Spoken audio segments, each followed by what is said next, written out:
Hello YouTubers, today I'm going to show you DSi versus Nintendo DS regular, and to see which one can start up the fastest. So my cousin's going to help me turn on the one of them. So ready? 3, 2, 1, go. Okay.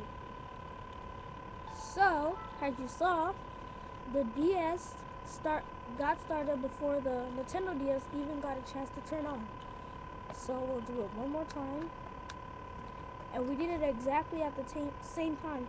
You can tell because of both of the lights turned on. So ready? 3, 2, 1, go.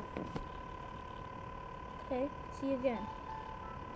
So outside on this side. subscribe, comment, and rate.